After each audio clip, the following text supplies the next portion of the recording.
Well, good evening, everyone, and we are reconvening our Lucan Biddulph Council meeting for Tuesday, December the 21st. Council did open up the meeting earlier for an in-camera session that we had to go in camera to discuss a personnel matter.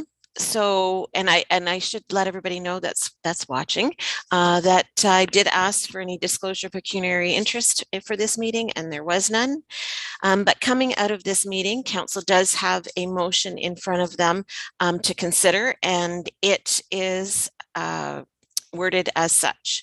Resolved that Council authorize the Mayor and Deputy Clerk to execute the agreement as presented with the CAO, and further that Council adopt the recommendation of the CAO with regards to the Economic Development Officer, Communications Officer position.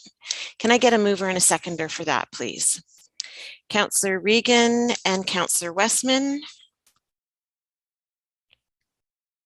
All opposed? And that's carried. Well, just before we head into everything, I just wanted to reflect back a little bit. And I did take some time and I went back to look at my opening remarks from the last meeting of 2020. And I got a kick out of them because many of the sentiments that I expressed in those remarks reflect how many of us are feeling today in 2021. I am not going to spend a lot of time lamenting on how COVID is still with us and that this variant seems more pervasive than what we have experienced before.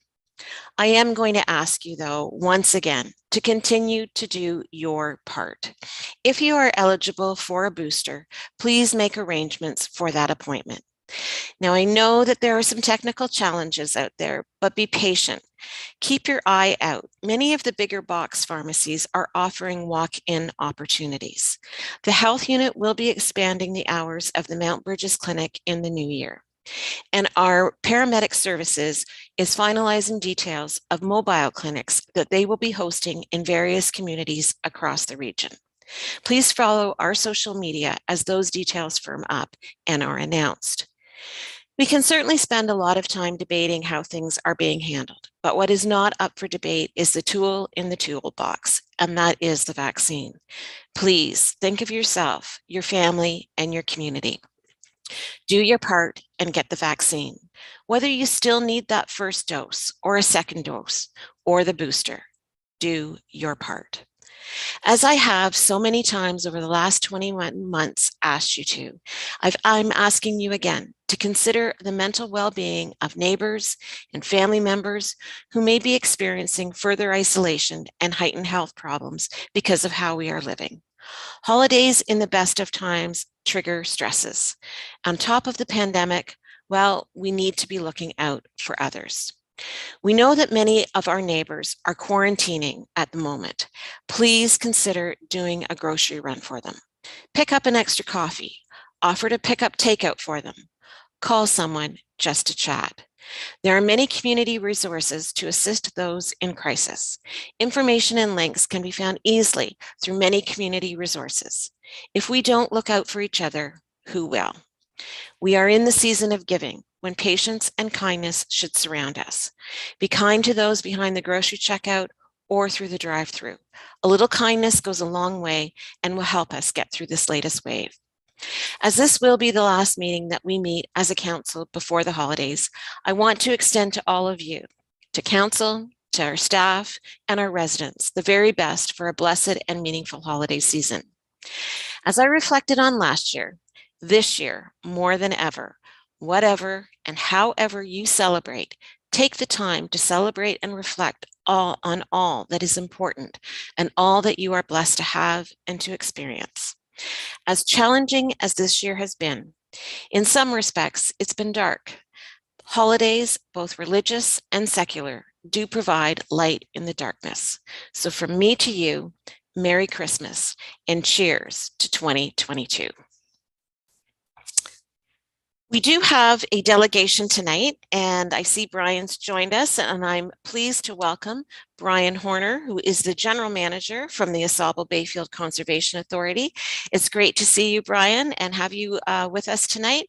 And at this point, I will turn it over to you for your presentation. Okay, well, thank you, Mary Justin. And I will say, I'm going to be honest, I'm coming into this a little gun shy after those well-spoken words. I'm certainly not the wordsmith like you are. So, but thank you again for having me tonight. I'm going to speak to the pages and the letters that I sent out back at the end of October, and I'm going to leave it mostly open for anybody has any questions. Just a little overview. So as the letter states, it says proposed 2.43 increase. I will say that not to indulge too much, but at our meeting last week, board actually approved our 2022 budget. But so again, the 2.43 increase, that's after a 0.56 decrease from the prior year. So overall, as the letter states, that's about a 0.9 or a little less than 1% annual increase over the last couple of years. Our second page that you see on the handout is our the combined general and project levy for all our member municipalities. In the bottom right hand, you'll see that 2.43 proposed increase with Lucan Biddulph at the 4. The next pages I have, or that you have in front of you, are the consolidated as well as the budget with excluding our source water. Our graphs that show where our revenue comes from and where our expenses are as a percentage. And then the last page that we'll get to, maybe some questions, it shows where Lucan Biddulph is compared to our other member municipalities on increases over the last couple of years. So just some highlights. I guess I'd like to always go through of, how did we get here? And the numbers you have in front of you, while there are some exclusions from our 5-year forecast, everything that you have was already included in some way or form in our 5-year forecast back in July that we had. And at that time, we had shown if we would have presented this, it would have been about a 9.6 or a little less than 10% overall increase from the prior year. And when we came to the original, or for our annual budget, when we originally showed to our members, that was a little less than 4%. So we had some reduction. Then we had a further reduction at their, as they, I'll say, requested or suggested.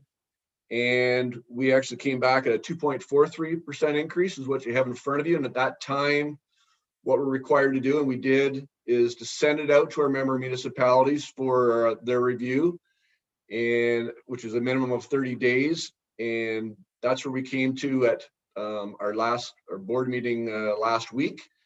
And the board actually approved the increase and the overall budget. A couple other highlights I'll say, as far as say, some people always ask, what are any main projects or wherever going forward. The only one that we really have this year will have is what we've shown, and is every 5 years the province encourage us to do a watershed report cards.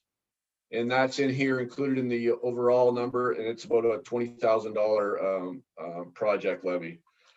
Some other items, and again, I've shown in the graphs, we still do a pretty good, I'd say, bang for a buck. We do local dollars. When I say local dollars, we said general and project levy for our member municipalities. We leverage those dollars overall. In 2021, we actually did about 3.5 for every local dollar that we brought in. And in the 2022 budget, we're looking at about $2.50. So we're still, compared to other CAs, which they average about one for one. We're still like to say that we're pretty good bang for the buck. I'm just going to go through, if I may, on the consolidated, just a couple highlights, just in case there's questions. I'll look at the one big thing in revenue, and I should say that'll be on page 3 of your handout, the 2022 budget consolidated. You're looking down in the partnership contribution line, and some may ask, well, why did we budget $672,000 and we actually have estimated actual 1.7? One of the real strong points that we're fortunate to have in our office is we have some good contacts, and we're able to reach out to our funding agencies and we're able to secure some funding during the year. And at the time when we do the 2021 budget, we don't want to like to put in soft dollars. So from the time we originally did our budget and was approved in 2021, we were able to secure additional funding through signed agreements, whether a few of them were for multiple years. So we were able to secure another, as it says, almost, $1 million worth of funding. And those goes from the province, whether it be MECP, Ministry of Environment, Conservation and Parks, or MAFRA, as well as we've got some Environment Canada, some federal dollars in it. So we're very fortunate that way. And we see that number on the revenue line increase, as well as you'll see corresponding numbers in the expenses down in program costs, as well as deferred to future. As I tried to indicate, those funding agencies, they're not only just for necessarily for 1 year, but they can be for 2 years. And they also have, as you'll be probably aware of, the majority of the provincial or federal funding, their year ends are March.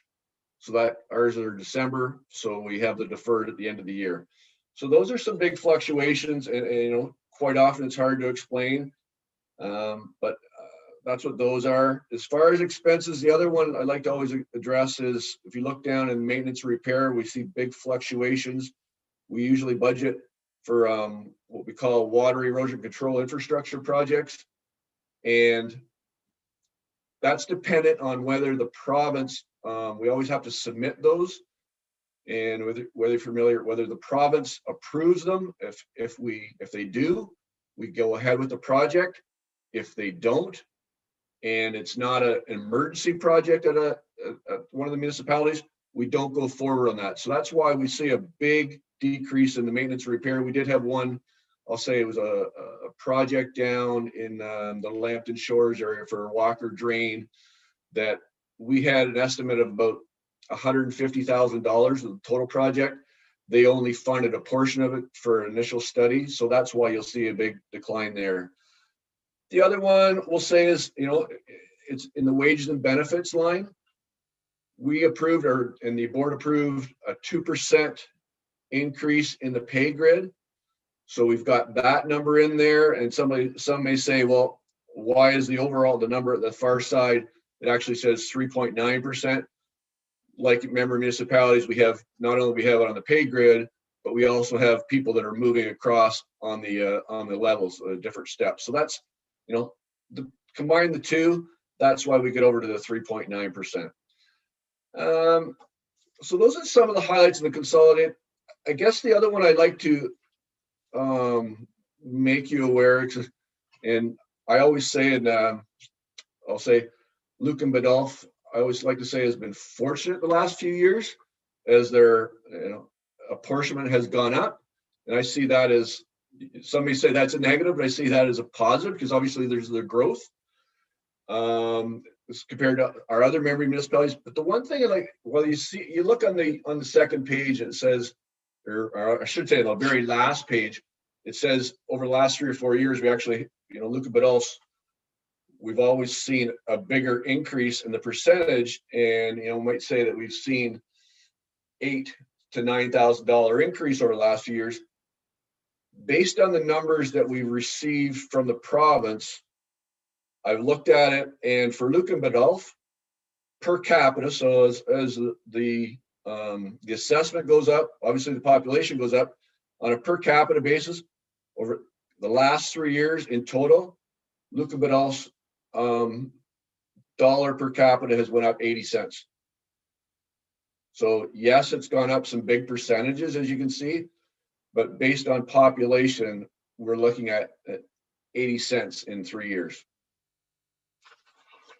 So again, through you, Mayor, I mean, if there's specific questions, I'll try to address them.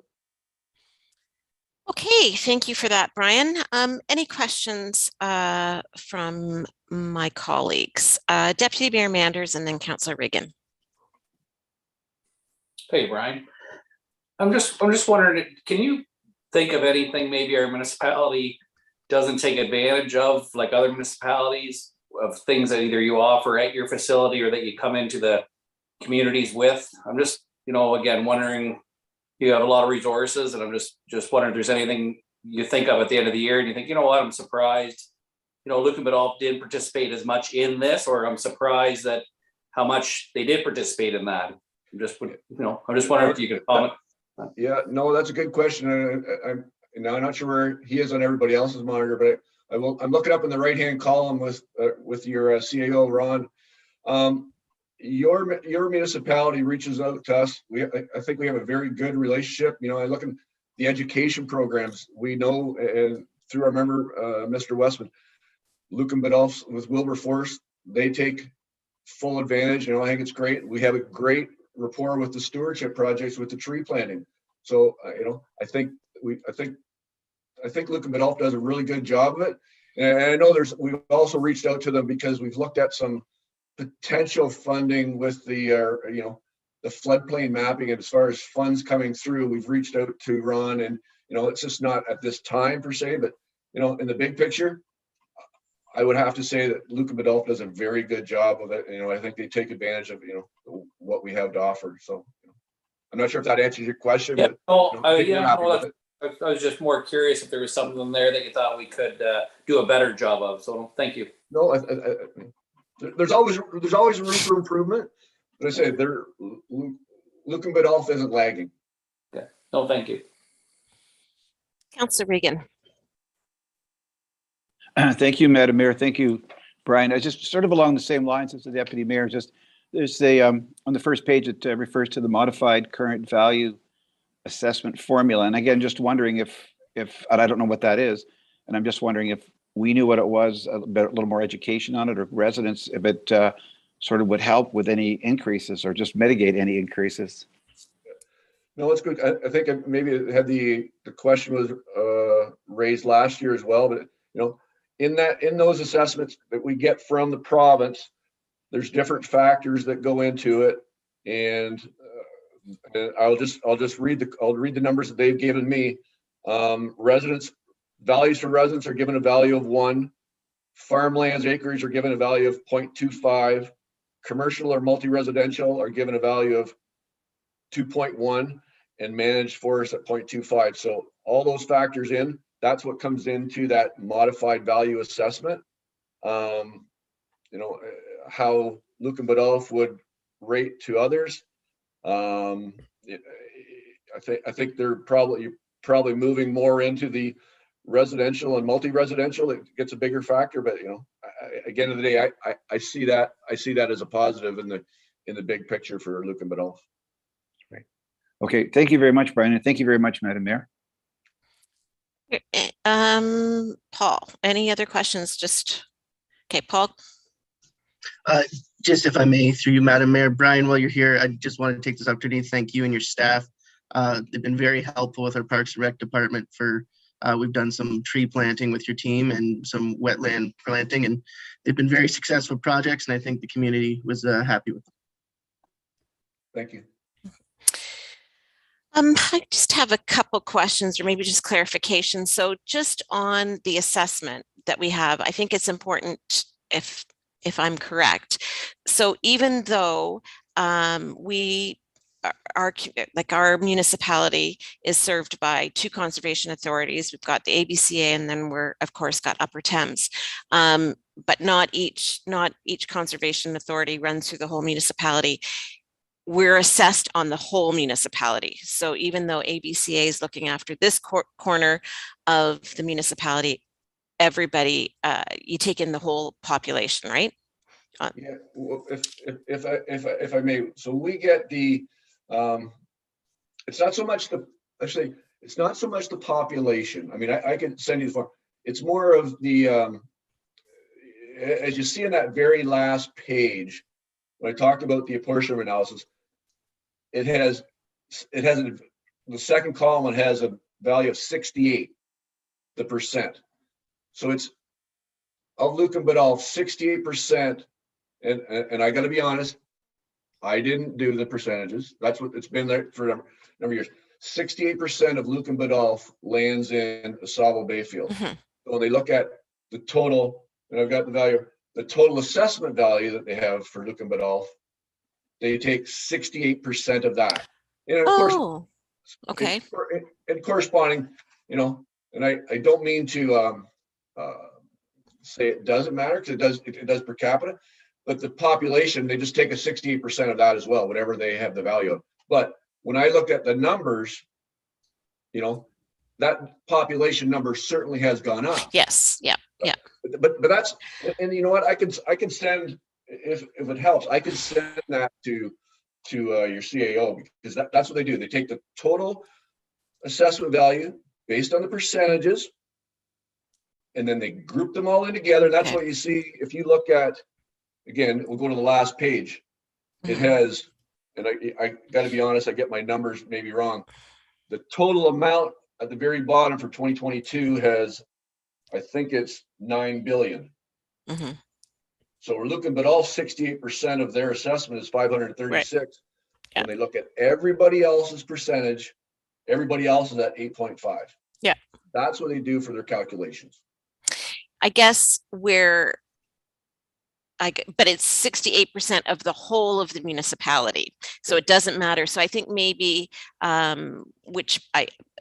most of our municipality is in ABCA. I think where we kind of get maybe stung is on the Upper Thames side, because the part of the community that it runs through isn't experiencing the growth that where you're going through, Yep. but we're still assessed on whatever the percentages of the Yep. whole municipality. That's Okay, right. good. Okay, that clears that up for me. And then I just had a question, Brian, on the budget. Yep. And just so that I have a better understanding. So in front of us, you've got a revenue line of $4.9 million, Mhm. and you've got an expenditure line of 5.1 million. And the difference is, are you getting the difference? Is that how you're getting the difference to pay for your deficit through the increase in our levy? Or how can you present a budget that it runs on a deficit? Yep. Good question. And I apologize. I usually do that in my preamble, but if you also look at, so it has $178,000 loss. If you go up about 3 lines to amortization, Mm-hmm. Oh, okay. it has the same amount. So in reality, I usually, I shouldn't say always, because I didn't this time, but it's a paper loss. So it's just Okay. on that. Okay. So those are the equal. As you can see, I mean, right now, I mean, that's what we budget. Mm-hmm. We're actually estimating that we're going to be, you know, if you do that math, we're going to be maybe a little cash loss this year Okay. for 2021. Yep. Okay. Thank you for that clarification. All right. Any other questions for our friend Brian from ABCA? Okay, seeing none, thank you very much for joining us, and all the best for a great holiday season. Thank you for all you Thank do. you. Yeah. Bye, Alex. Okay.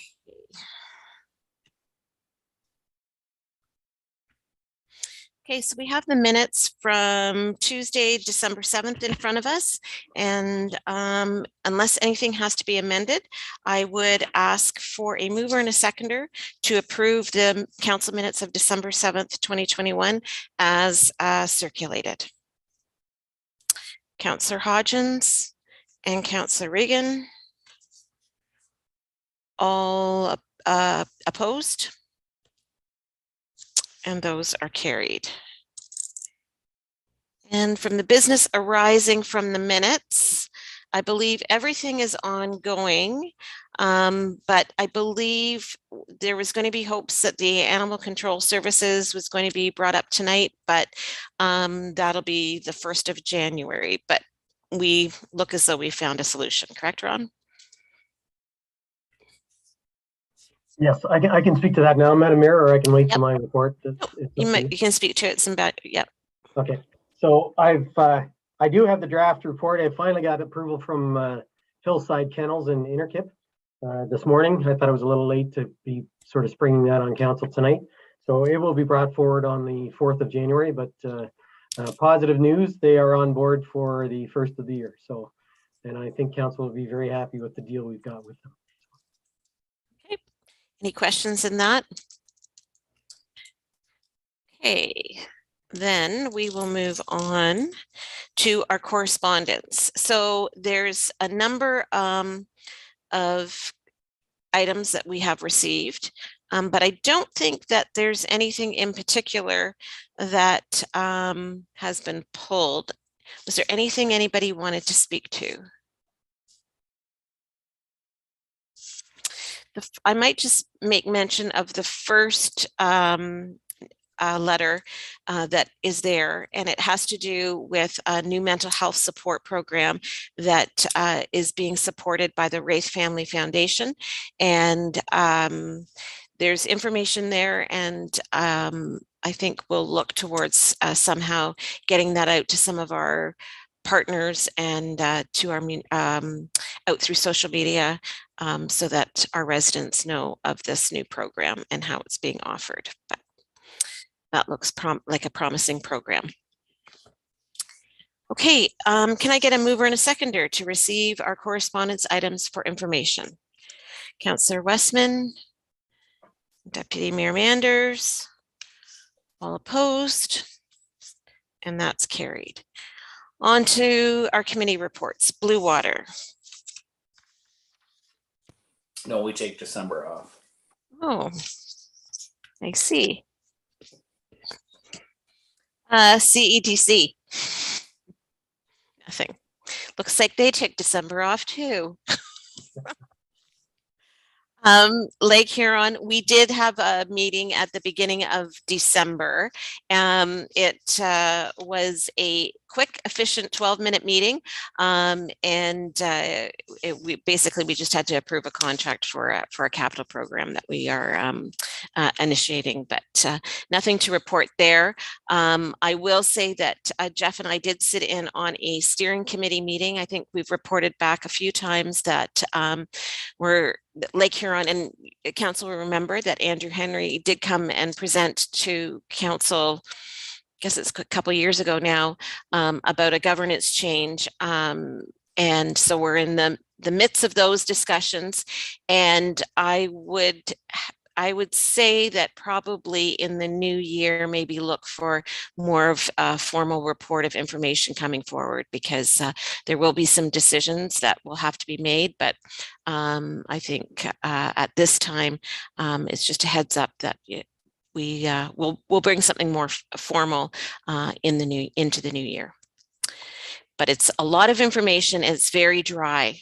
I can tell you that, isn't it? Even though we're talking about the water. Okay, moving on to fire boards. There's nothing. ABCA and Upper Thames, I know that they met, but I know Councillor Westman had a work committee commitment, so don't believe he has anything to report on at this time. Parks and Recreation. Through you, Madam Mayor, we'll be having a meeting mid-January to align with the post-tender opening for the community center. Great, thank you. Finance Committee, we've met twice. There's 2 sets of draft minutes in front of you. And I guess I might just ask the question, since we've got the Finance Committee, have those recordings of those minutes been posted for the public to be watched? Do we know? Sorry, through you, Madam Mayor. The video recordings, is that what you were asking? Yeah. So they're available for anyone that wants to request them, but they haven't been posted publicly. Okay.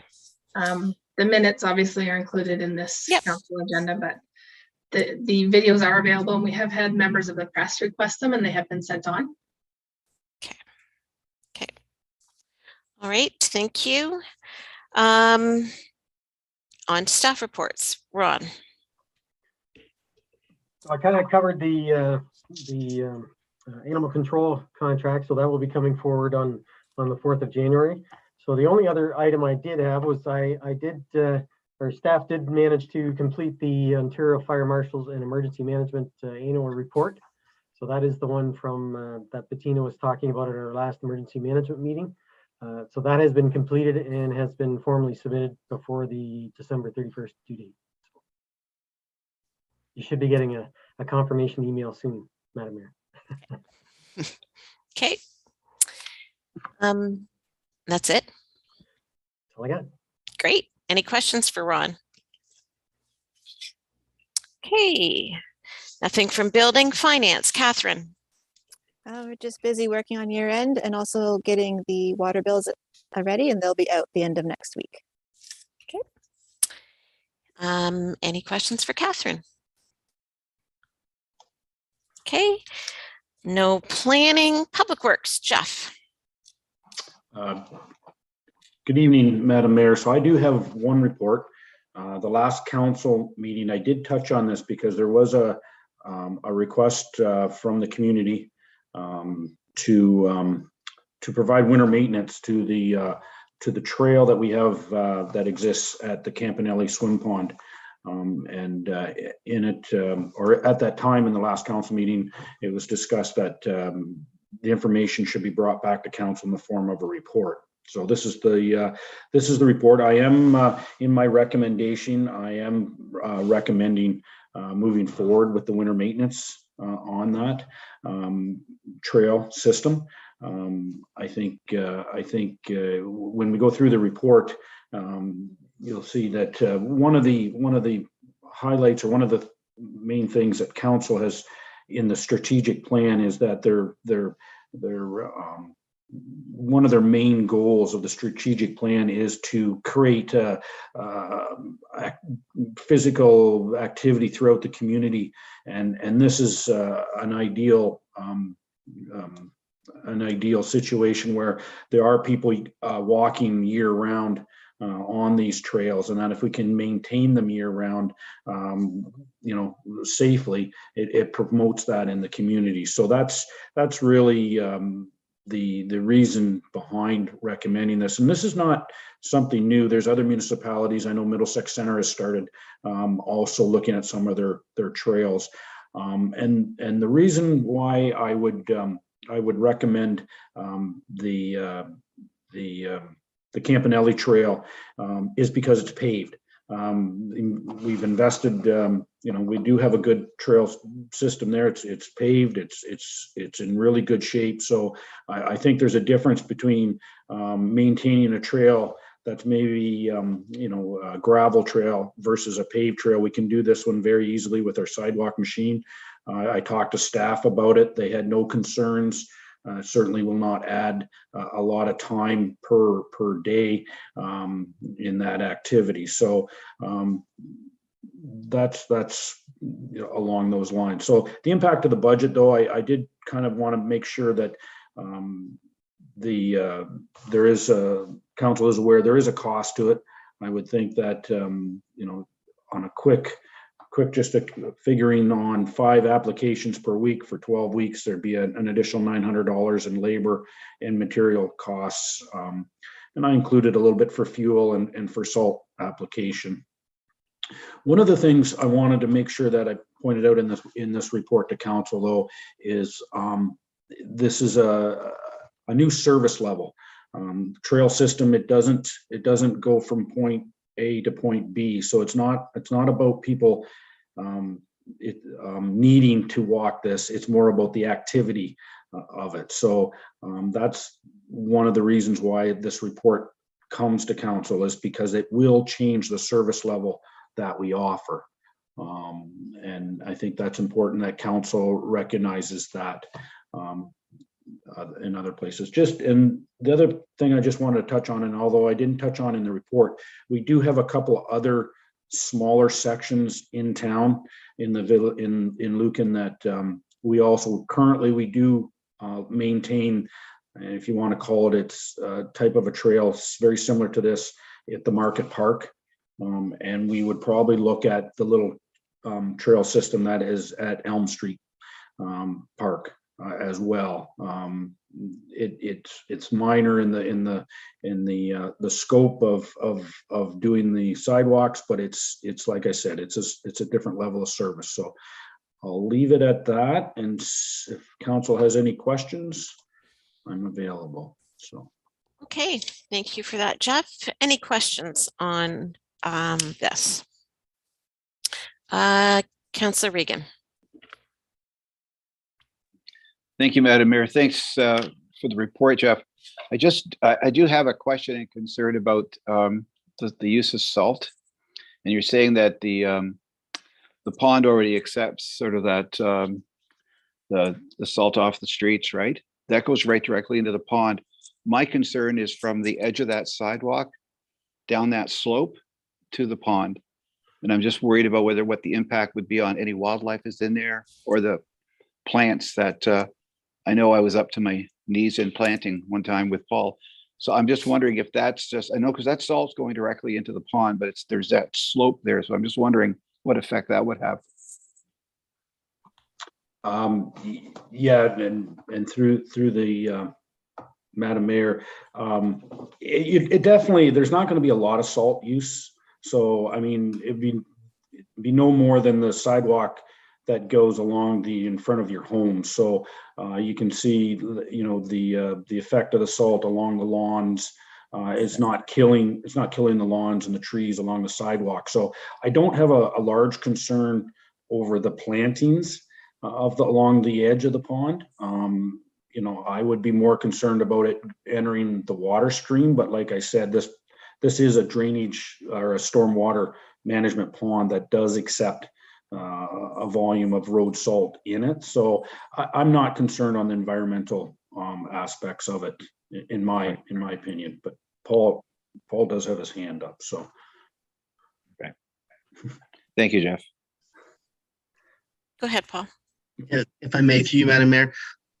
Fortunately, Councillor Regan, the purpose of the planting is to help filtrate the water as it goes through the ground. So it actually, that's exactly why we put the plants there. It helps reduce the salt content that's actually going into the water course. So it would be doing what it's supposed to do. So it shouldn't hurt the plants itself. Right. No, thank you. I'm gonna ask because I know that one of us is going to get asked that at some point soon. So thank you, Jeff. Thank you, Paul. Thank you, Madam Mayor. Okay, any other questions for Jeff on this? Councillor Hodgins. Thank you. Just wondering if we're to approve this, will this commence immediately, the maintenance of it? Yes. Yeah, and through the mayor, yeah, the plan would be to start this season. We're at a level now where winter really hasn't taken hold yet, so we can put some markers out. You know, the ground's still soft enough. We can mark the trail system, and we can begin the program. So yeah, we would, if council's agreeable and approves the recommendation, then we would move forward for this winter. And a follow-up, I'm just wondering if that is being maintained and maybe attracting more people around the pond. If we do have like the proper safety signage advising people that they can't go near that pond when it's frozen, not skate on it. I think maybe there already is some signage to that effect, but maybe just making sure that we're covered off there if any additional signage may be warranted.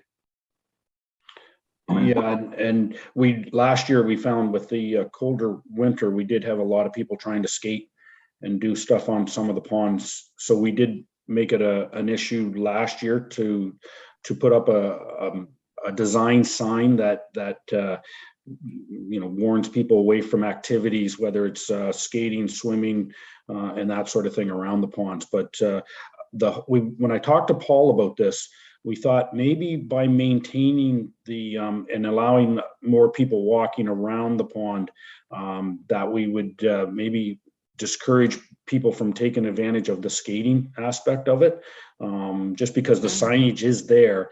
And, you know, with more people around, people might be less attracted to try and clean the ice off and skate on it, knowing that they're really going against township rules. So.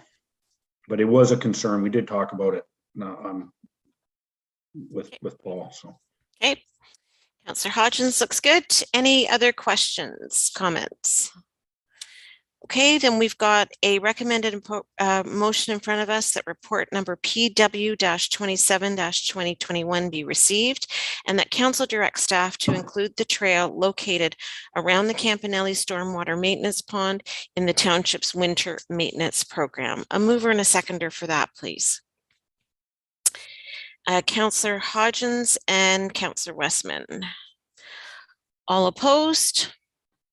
And that's carried. You have anything else for us, Jeff? The only thing I would bring up, just to give council, that I did get the first look at engineering for Alice Street last week. And there's really no surprises. Alice Street is not really going to change, other than it's just going to be improved. And hopefully we get, well, we will get, you know, sidewalk improvements and that sort of thing. But the engineering itself, Alice is not changing. There's really not enough room there to change the overall look of the street. But hopefully there's a few things that we're still just finishing off, and hopefully in early January we have engineering that I can present to council and to the public on both Saintsbury line and Alice Street. So that's good news. So they're moving along. Okay. Great. Thanks for that, Jeff. Any questions for Jeff? Okay, moving on to Parks and Recreation. Paul. Thank you. Through you, Madam Mayor. I don't have any reports tonight. Just to keep council aware, we are very cautiously watching the COVID situation as it's evolving. We have had quite a few cancellations this week. Luckily, it seems to be mostly just people who are close contacts elsewhere, but it's resulted in a lot of cancellations. So we're tracking that to provide the numbers at a later date of kind of how COVID has affected us throughout the season, but we are watching cautiously. Since December 8th, there was a meeting on site for with Spreets and potential bidders for the project. It seemed to be very highly sought after project, so things are looking positive. They did ask for an extension, which we did know that would be coming our way, and that's why we kind of strategically planned that way. So we're eagerly waiting for the tender opening, and hopefully it's everything's moving, which is good. Okay, great. Thank you, Paul. Any questions for Paul? Councillor Hodgins. Could I just ask to confirm when the tender will be open, or what the date is for that? Yes, I believe it was extended to January 12th. Okay, thanks. And is it going to be, it's going to be open up at Spreet's office? Yes. Okay. Perhaps maybe we can look at a virtual opening if they've done that, just given the situations that we are facing right now. Okay. I would imagine they have. I will confirm with them. Yeah. And given the fact that there has been some interest, I think I've been in that. I've been in the where they open up the tenders, and it's a small room, so I don't think we all want to. We all don't want to be there. So, if you can keep us posted on that, Paul, that would be great. Okay, Lisa, Economic Development. Thank you, Madam Mayor. Council, I have presented a report in front of you regarding Bacon Fest. I shouldn't say 2021, it'd be moving forward in the future of Bacon Fest. Obviously, this event was established many years ago, since 2014, in partnership with Hogtown Cycles. Like many events in the last couple of years, COVID has actually affected us so that events could not take place or were significantly reduced.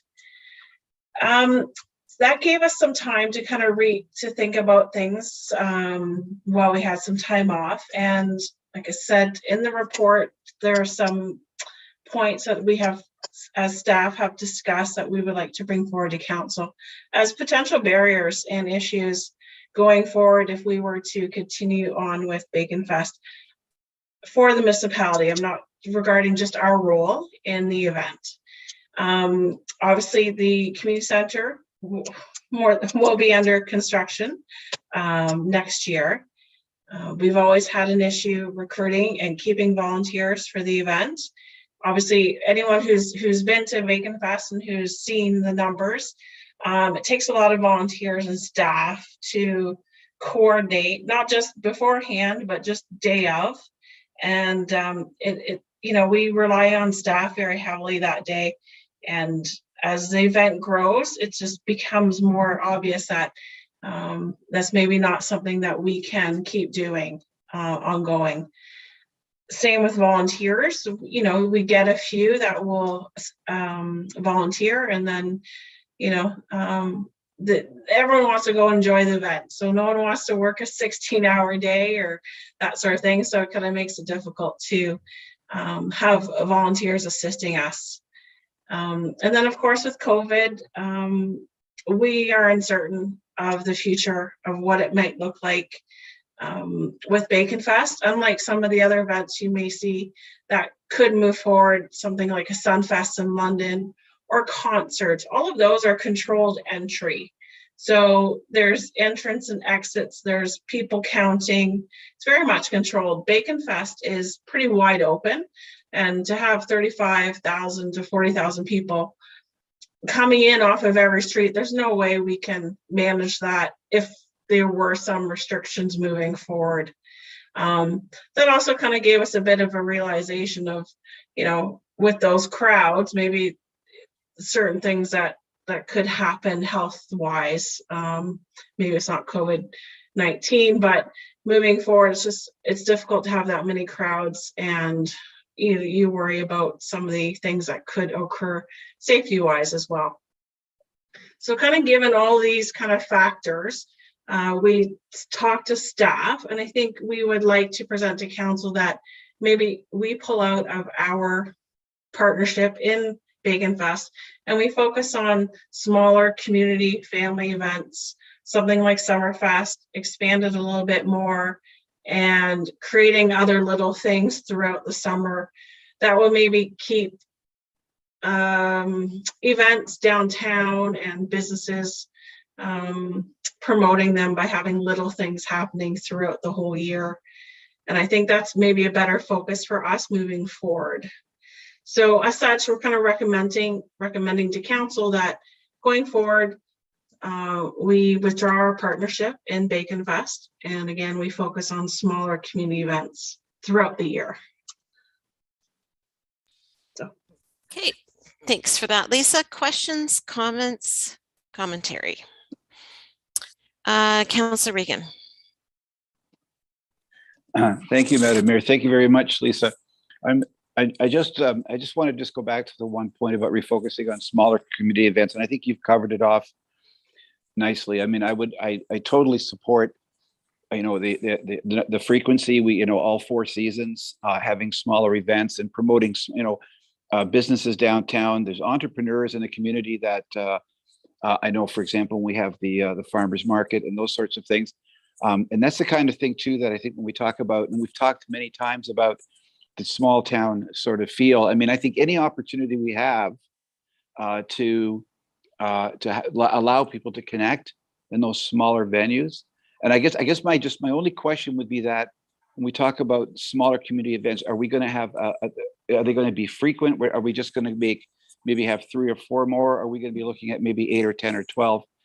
One a month, something like that. I just think the more opportunity we have to connect, I think the more we maintain sort of who we are. Just remember, one of the issues is the workforce. So if you want 12, yeah, you better start recruiting. Yeah. Well, okay, true, but I just I guess my answer to that would be like there's several 100 new people that have moved into the community, and here is a perfect opportunity for us to recruit people that and connect with the community. Mm-hmm. So again, I like the fact that we can do that, and I personally took part in the farmers market they have at a couple of times at MJ's, and the turnout's great. I mean, so those are the kinds of things where you sit there and talk to people just all day and you're meeting new people in the community. So yeah, as far as the volunteers, I knew that was an issue. I knew somebody was going to say something, but we've got a lot of new people in the community and are going to have a lot of new people, and we need to, that's what we got Lisa to do that now, right? So Yes. get the word. Anyway, thank you. That's it. And if I may add through you, Madam Mayor, yes, Councillor Regan, definitely the plan is to increase that. A number of years ago, pre-COVID, we actually had these ideas to do some Friday nights at the municipal parking lot through, May to October, have, food trucks and local vendors and those sort of things. So I think we can then focus on those sort of events throughout the let's say the May to October, and then you have a summer fest, you have a winter fest, and I just think those are more manageable for our municipality and for our staff to organize. Yeah, and just to help with the mayor's concern, you put me down, Lisa, you know that. Yeah. So there you go, Madam Mayor, commitment. And I should note, sorry, Councilor Reed, we do have a grant in that's, to help maybe purchase some things. I'm not sure if anyone went to the Kellogg's Winter Market this year or last year. They had a number of different little huts and those sort of things. So we're kind of putting in a grant to kind of expand that sort of an idea for those markets. Mm-hmm. Without stepping on the MJ's, if you want to call it the MJ's Farmers Market on Sundays. Obviously we would not want to take away from that market by any means. Okay, any other questions or commentary? Councillor Hodgins. Thank you. I guess I just wanted to ask a couple questions about the event Bacon Fest, and I guess what our communication or consultation has been with our partners at Fogtown, and how they're feeling about this and whether the event will continue in future years, and just Sure. I guess just looking at how this will be perceived, if there's going to be any people in the public upset about this or potential kind of blowback. So just kind of wondering Sure. How this went down with Yeah, and I can speak to it as well, but then I think Mayor Kathy can actually expand on it as well. We have actually been talking about this with Hogtown Cycles probably for a good year anyway. They're having the same struggles we are. I think, they're realizing the staffing and the volunteers and the logistics and everything. They understand that, and they struggle with those same sort of issues as we do. So I'll let Kathy, Mayor, take it over, because I know she's spoken to them lately as well. Yeah, thanks for that, Lisa. She's absolutely right. We've been in contact with them for the better part of the year. Obviously, when we initially had to pull back on the 2020 event, and then of course the 2021 event, that was a discussion that jointly happened. It's no secret that that the ownership and the way that they run their business has changed for them personally, and obviously I'm not going to get into that, but they're running their business a little differently, and so they, from a personal standpoint, from on their side, taking on that event, as Lisa said, they have the same challenges. And is it something, given all of what's in front of us, is it something that they're wanting to take on? So they're evaluating themselves. They might do something in a smaller form. I'm not going to speak for their plans, but they're evaluating what it is that they want, that will be a event that will, let's face it, be a benefit to their business and to community, and be something that they can manage and be responsible for. So whatever that looks like will be up to them. But they were definitely aware that this report was coming to council. They understand. I think, as Lisa said in her report, anybody that has worked with us on the day of. They know how everybody when it's boots on the ground, how strapped everybody is, and whether it's from a municipal side or from the Hogtown side, you know, there's only so many bodies in Lucan Biddulph that we're willing to put in. Lisa said a 16-hour day. I would hazard to say for Hogtown, they were looking at probably a 20-hour, 21-hour day. And Lisa and I were pretty close to that as well. But you know, they understand.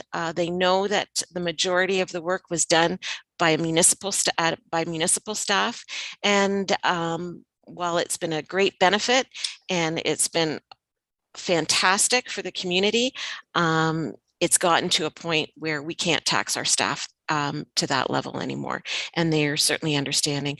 So, you know, will there be blowback? There certainly will be disappointment, I dare say, but you know, I think, again, given the times that we're in, are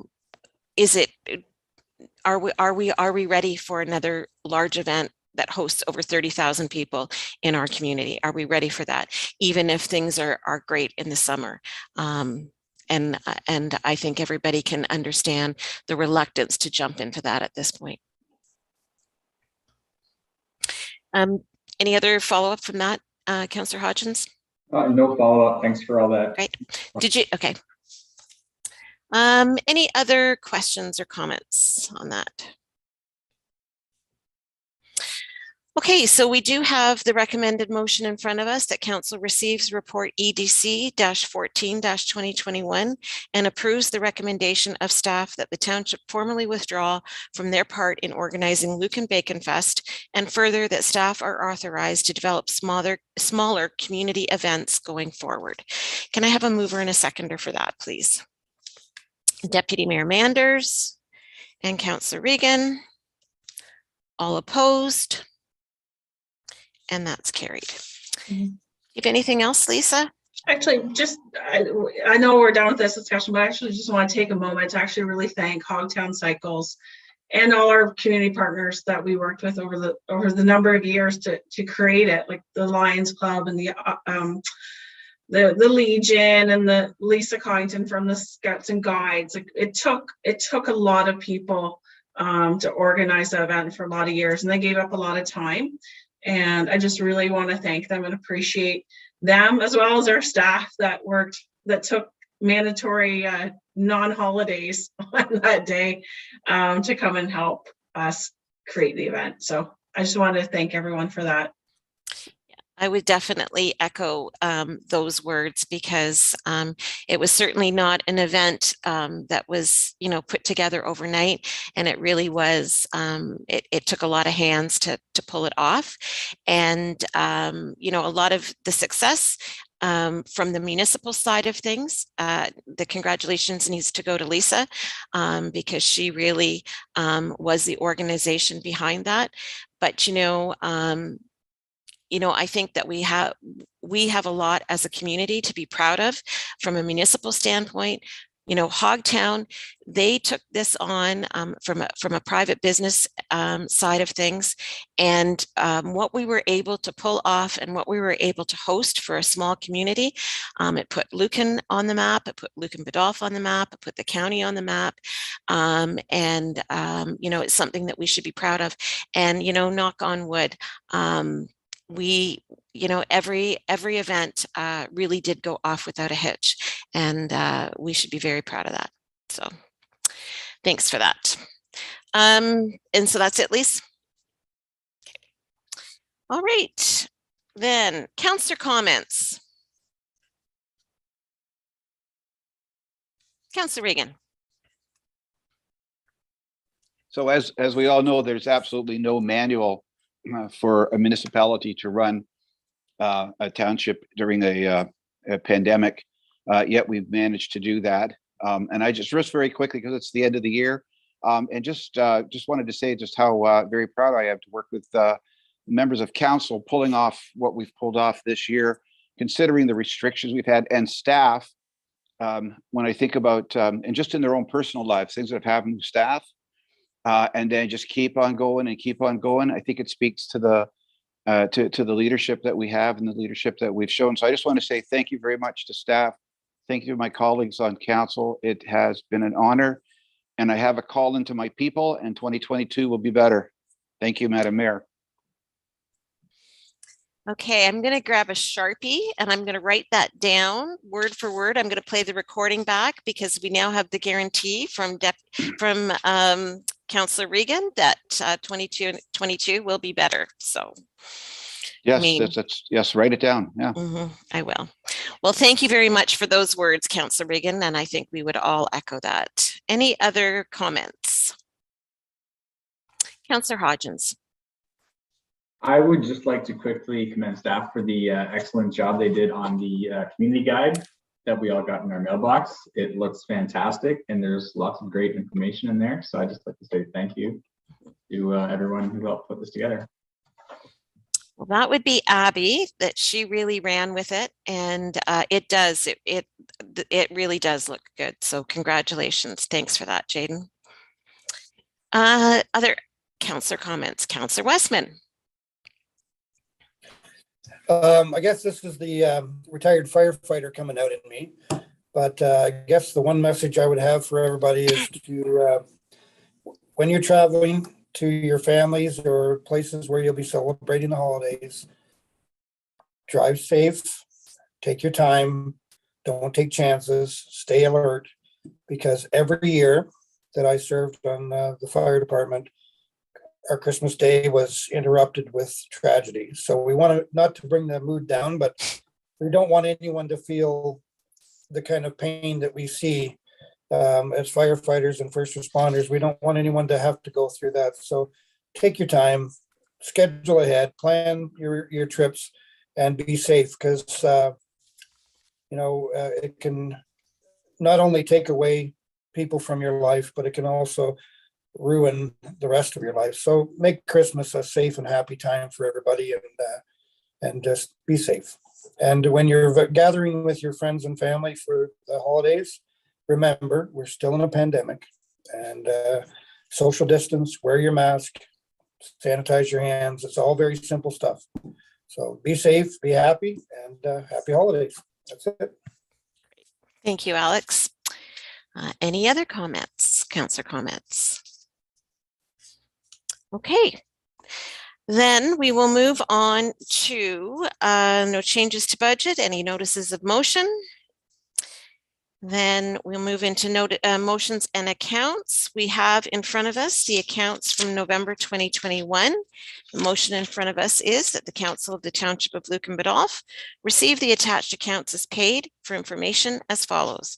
For November 2021, $917,991.50. Can I get a mover and a seconder for that, please? Deputy Mayor Manders and Councillor Hodgins. All opposed, and that's carried. Into bylaws, and we only have the one bylaw in front of us, and that if no one cares to speak to bylaw number 82-2021 on its first, second, and third reading, that it be considered to have been read a first time and passed, read a second time and passed, and read a third time and passed. And a mover and a seconder for that, please. Councillor Regan, Councillor Westman, all opposed. And that's carried. And just one last time, I hope everybody has a wonderful, safe, happy holiday, whether that's a Christmas celebration or whatever celebration you celebrate. And then, of course, a happy and safe New Year. We will be meeting on January 4th. I believe that it will be a scaled down, staff heavy agenda. However, we will be discussing the official plan amendment from a council perspective. So it will be a big meeting to start off 2022. So thank you to council and staff for everything that you've done this past year. 2021 was challenging, but it had lots of great opportunity. And once again, I think Lucan Biddulph came out on the good side of things. So thanks to everybody's efforts on that. And with that, I would ask that we pass the motion resolved that the council meeting be adjourned at 7:31 p.m. A mover and a seconder for that. Councillor Westman and Deputy Mayor Manders. All opposed. And that's carried. Thank you very much.